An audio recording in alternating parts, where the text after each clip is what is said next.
Тағдырдың кешіп жарық ұзын, тарихта өшпес қалды ізің. Қандастар қамын ойлайық, әр қазақ менің жалғызым. Әр қазақ менің жалғызым. Әуе толқынында қандастар хабары.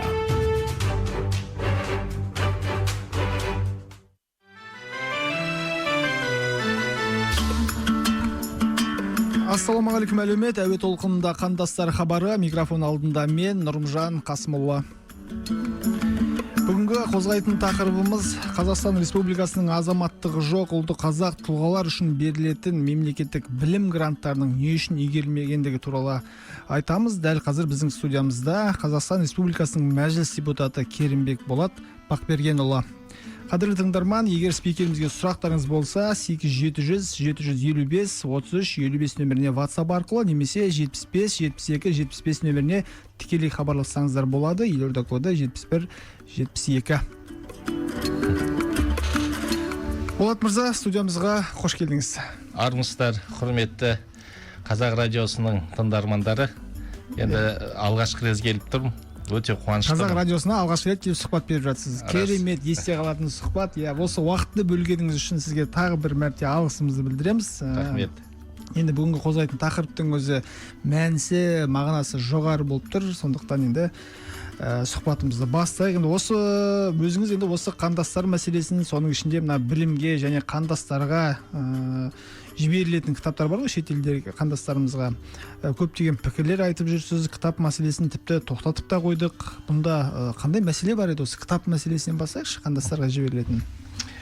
Орынды сұрақ. Осы шетелдегі қазақ бауырларымызға кезінде осы отандастар қоры арқылы, дүниежүзі қазақтар қауымдастығы арқылы әлгі жылда осы қазақ әдебиетіне қатысты, осы білім саласына қатысты оқулықтар жіберіліп тұратын.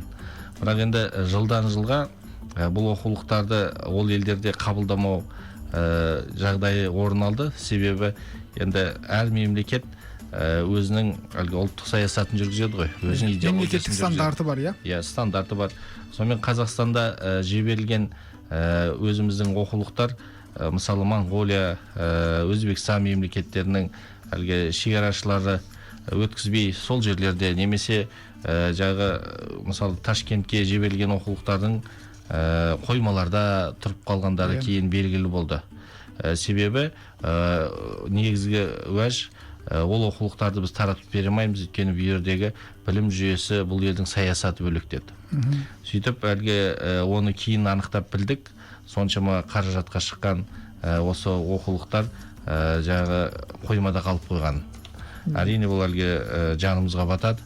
Бірақ кейін бұл дүниелер тоқтады. Сонымен қоса оқу құралдары да жолданып өтті. Бірақ ол оқу құралдары біздің қазақстандық баспалармен, Қазақстанның оқу программасымен жазылған оқу құралдар.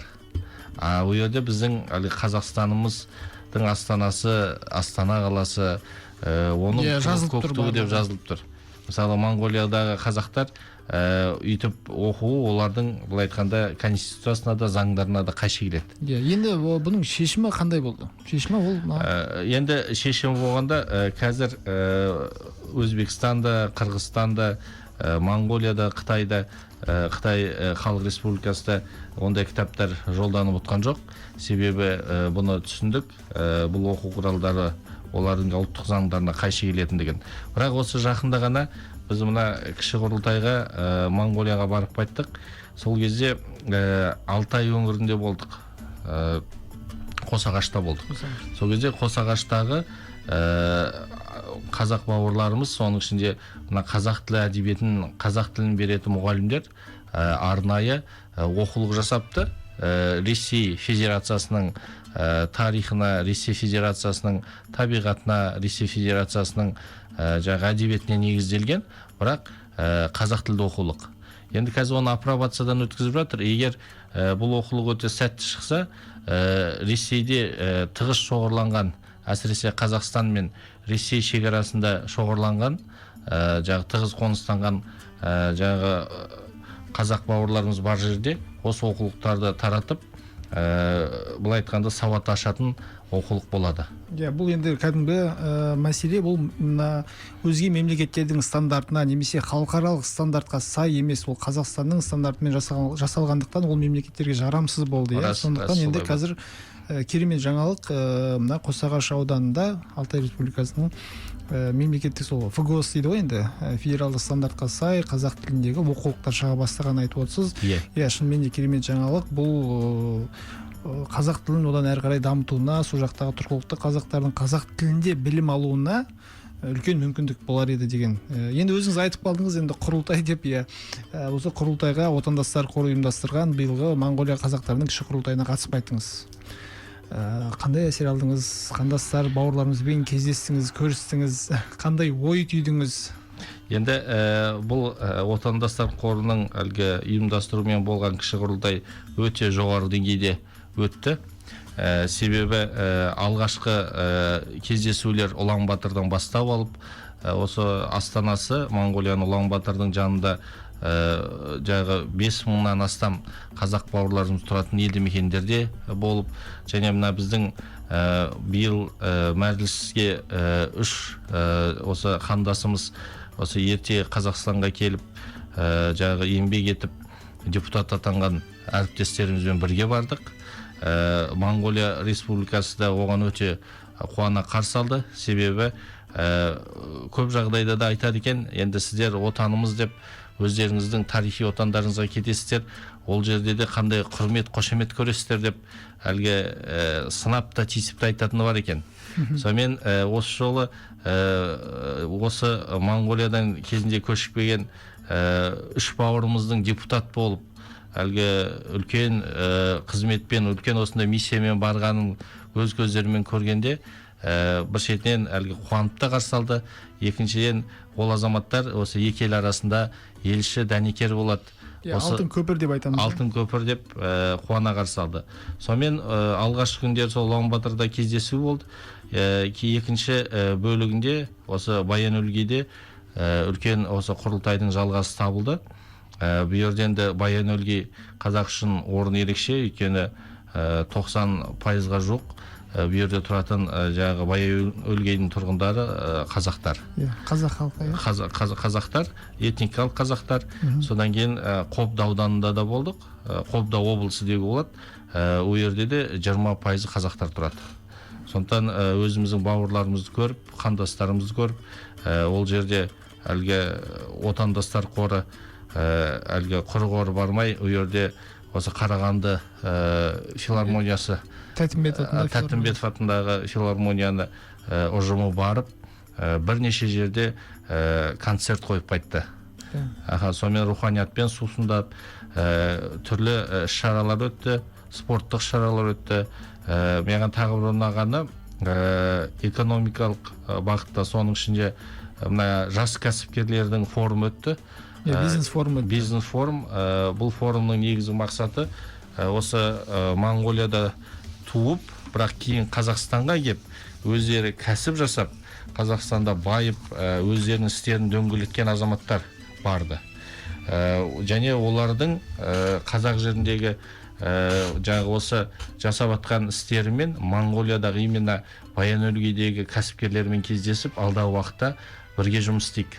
Тек қана екі елді ғана байланыстырып емес, көрші жатқан Қырғызстанға, Кореяға, Қытайдың да нарығы не керек деген мәлімдемелер жасады. Үлкен керемет бизнес форум өтті деп. Сондықтан қазіргі жастардың көзқарасы да бөлек, содан кейін қуантарлық, өйткені кәсіпкер болған азаматтардың табысы да жағы елге жұмыс беру жағынан да үлкен мекемелерді басқаратындығын көрдім. Тамаша, елге келіп, осы қандаспен келген қазына деп жатамыз ғой, осы елімізге үлкен қазына келіп, экономикалық жағынан болсын, мейлі мәдениет, өнер жағынан болсын, белгілі көрініп жүрген қандастарды көріп жүрміз. Егер бізді тыңдап отқан бауырларымыз болатын болса, барлықтарына жақсы табыс, бақытты ғұмыр тілейміз.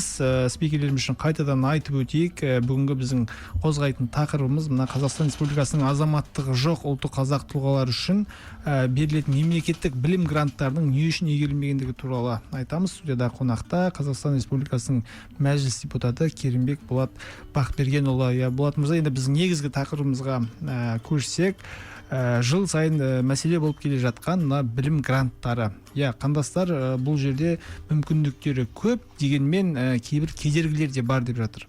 Мысалға, мемлекеттік гранттың 4% квотасы қандастарға беріледі. Яғни қазақстандық азаматтығы жоқ ұлты қазақ тұлғалар үшін деп көрсетілген. Бірақ осы гранттың жартысынан көбі игерілмей қалады. Бұл қандай мәселе? Бұл неге шешілуге? Бұл үлкен мәселе. Кезінде осы гранттың жалпы биыл 22-23 жылдарға берілген гранттардың саны 88 мың грант болса, соның 4% шамамен 1352 грант екен. 1352 грант қандастарға тиесілі. Тиесілі 4%. Енді осы гранттың 22,8% игерілген екен, яғни 801 қандастарымыз осы грант игеріп, енді 4 жыл бойы біздегі жоғарғы оқу орындарында өздері таңдаған мамандық бойынша білім алады.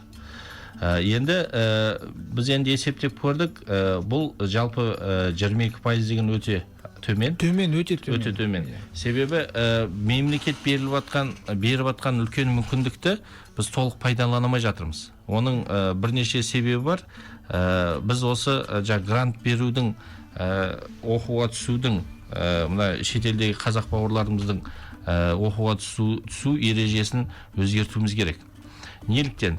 Мысалы, бұл гранттар Қазақстандағы оқушыларға қойылған талаптармен бірдей, яғни олар 11 жыл бойы осы жерде оқып, сол грантқа тапсырып, белгілі бір деңгейдегі білімі жоғары азаматтар түсіп жатса, ол шетелдегі қандастарымыз біріншіден тілді де білмейді.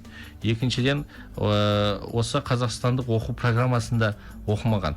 Сонымен келеді, олар әлгі дайындық топтарына келіп 1 жыл бойы дайындалады.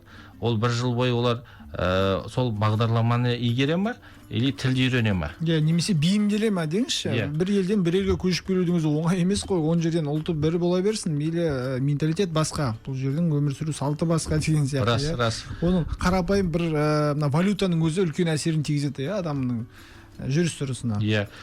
Сондықтан осы факторларды біз ескеруіміз керек. Содан кейін олар енді 1 жылдан кейін тапсырады. Ол тапсырғаннан кейін төмен балл алған соң бұл грантты толық игере алмай қалады. Мысалы, биылдың өзінде 1647 қандасымыз тапсырған екен. Енді 801 түссе, тек қана жартысы ғана. Вот мәселе негізі осы жерде жатыр.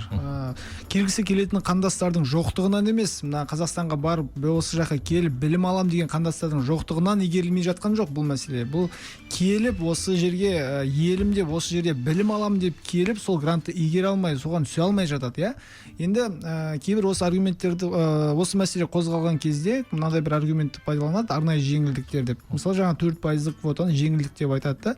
Бірақ бұл жеңілдік болғанмен, бұның да өзінің талабы бар ғой. 4% квотаны игеру үшін шектік балды жинау керек. Шектік бал енді ол әртүрлі 60-70 балдан жоғары қарай әрі қарай кете береді грантты иелену үшін.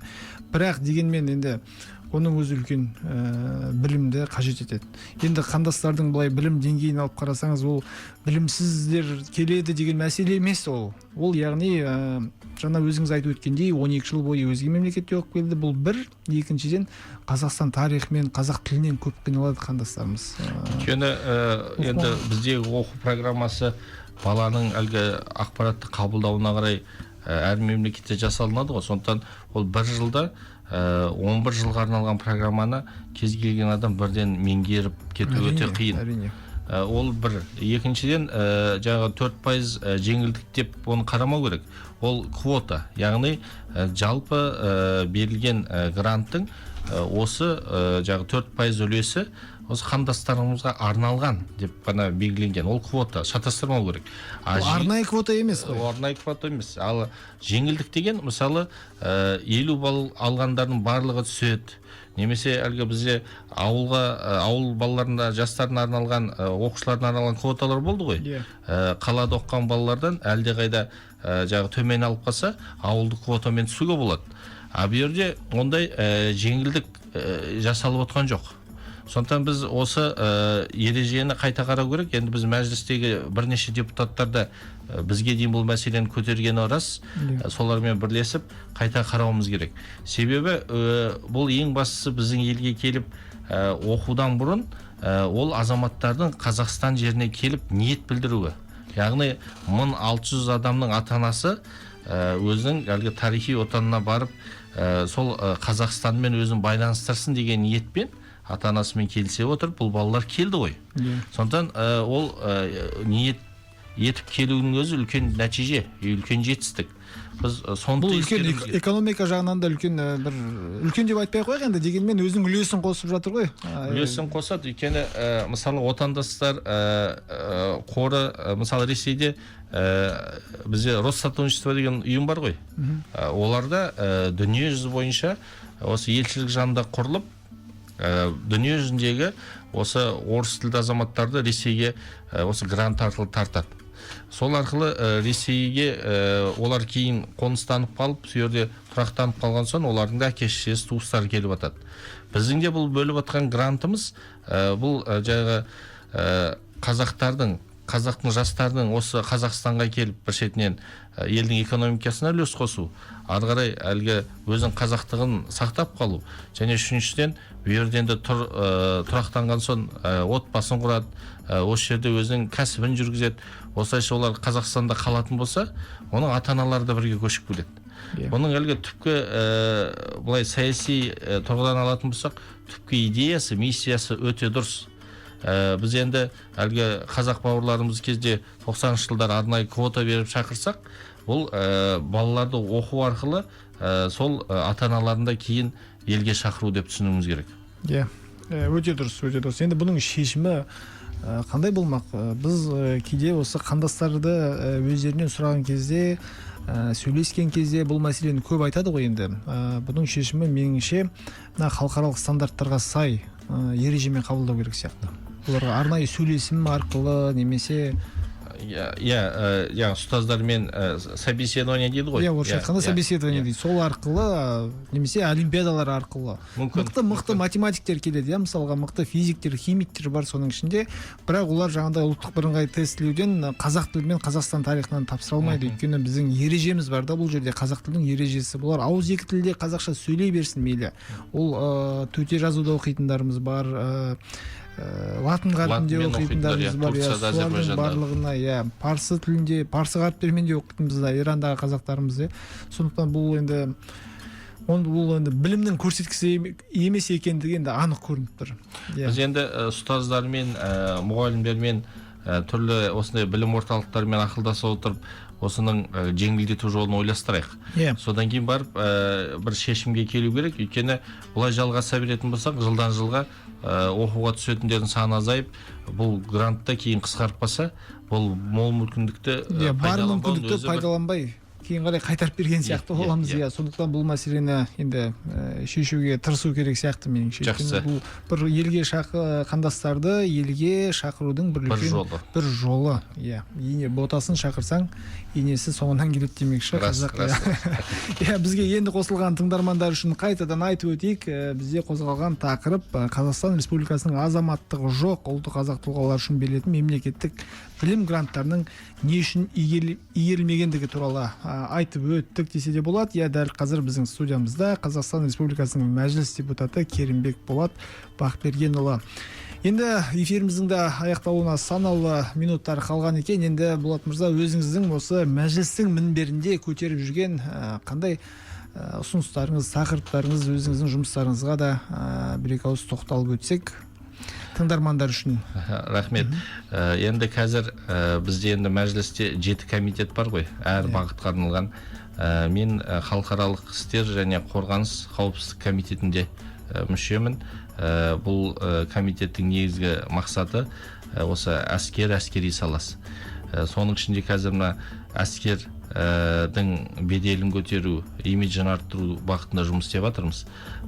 Енді жақында ғана өздеріңіз естіген шығарсыздар, біздің осы тұңғыш рет қазақ тарихында мәжілістің 4 депутаты осы әскери саланы өз көзімізбен көріп, қолымызбен ұстап қайтайық, бұл саланың қыр-сырын білейік деп әскерге барған болатынбыз. 16 күн осы шекара заставаларында болып, былай айтқанда нарядқа шығып, сол әскердегі жастармен бірге тамақтанып, солармен бірге әлге болдық, тыныс тіршілігін көріп қайттық. Сол кезде біз онда осы әскерге барар алдында бізге не түрткі болды? Мына қорғаныс күні қарсаңында, отан қорғаушылар күні қарсаңында бір топ жастармен кездескенбіз Астана қаласында.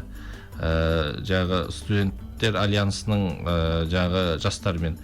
Сол кезде біз айттық, енді қазір жастар әскерге бармайды, қазір жастар отан алдындағы өзінің борышын өтемейді деп жастарды былай айтқанда осы мәселе бойынша сұхбаттасқанда бірнеше жастар бізге сұрақ қойды.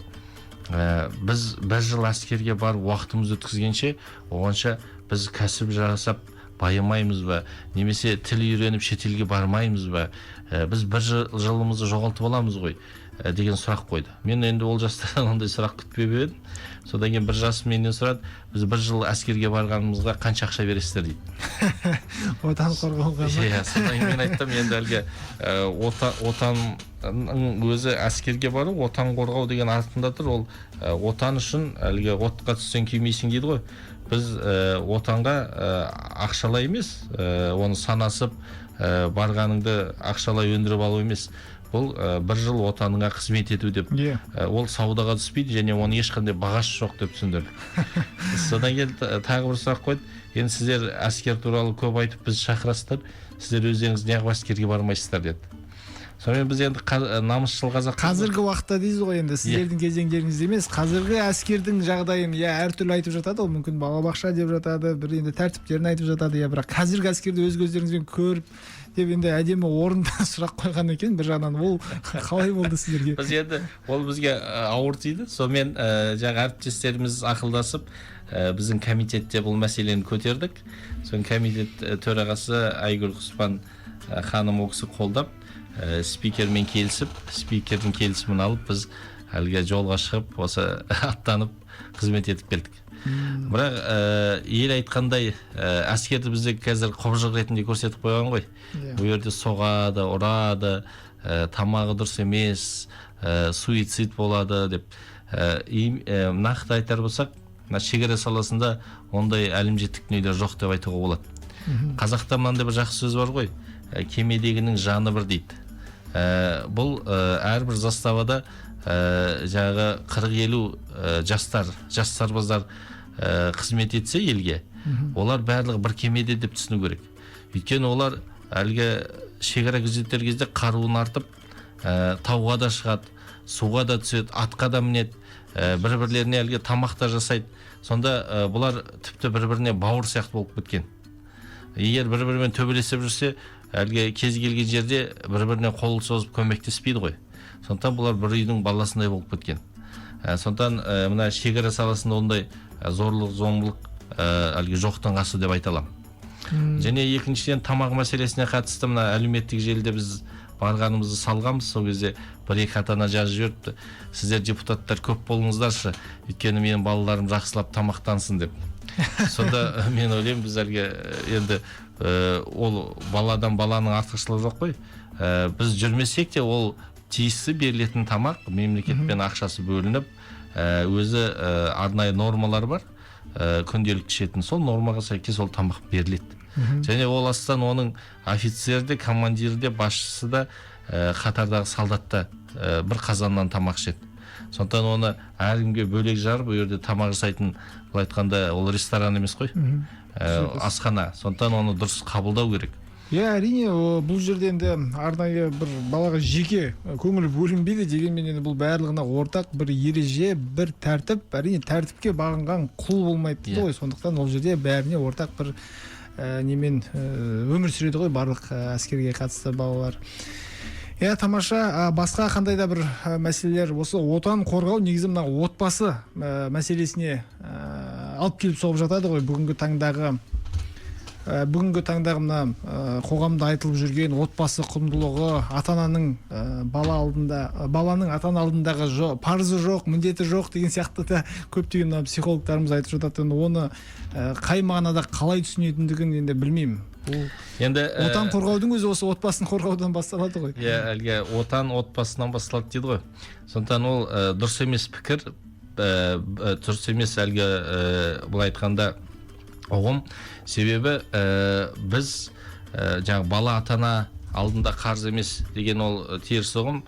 Өйткені айтады ғой, ата-анаңның, әссе анаңның алдындағы жаңағы парызыңды Меккеге анаңды 3 рет арқалап апарсаң да өтей алмайсың дейді. Яғни ата-ана алдындағы жаңағы парыз ол өте қасиетті ұғым. Сондықтан біз отанды да қорғауымыз керек, ата-ананы да сыйлауымыз керек.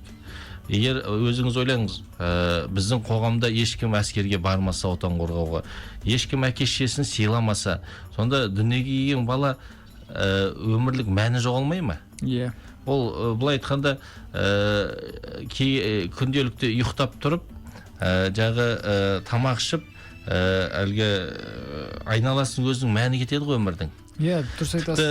Жағы жануар демекші, жануар да, құс та, суда жүрген балық та ұрпақ қалдырып, жағы өздеріңіз аңда көресіздер, өзінің төлін қорғауға әрекет етеді.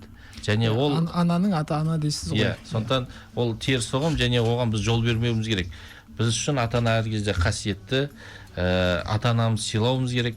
Барлығы осы ата-ананы сыйлаудан басталады. Әлгі тәрбие басы тал бесіктен басталады дейді. Сондықтан біз осы тәрбие мәселесіне де ерекше көңіл бөлуіміз керек. Мен ойлаймын, бұның барлығы әлгі батыстық идеология. Белгілі бір осы ойларды айтатын адамдардың артында бір дұрыс емес пиғылдар жатыр. Енді осының барлығын дұрыс ұғынып, бүгінгі елдің болашағы деп сенім артатын үлкен азаматтарымыз көп болсын деген ақ тілегімізді айтамыз. Эфиріміздің аяқталуына санаулы секундтар ғана қалды. Сондықтан мына біздің Қазақ радиосының тыңдармандарына айтар алғысыңыз, ақ тілегіңіз болса. Енді Қазақ радиосына алғашқы бірінші рет келіп тұрмын деп атырмын. Бұл есте қалатын сәт деп айтсақ болады. 100 жылдық тарихы бар. Сондықтан Қазақ радиосының тыңдармандарына тек қана жақсылық тілеймін. Ең бастысы еліміз тыныш, жұртымыз аман болсын. Әлгі жақсы ұрпақ тәрбиелеп өсірейік. Ұрпағымыз білімді, ақылды, алғыр болсын.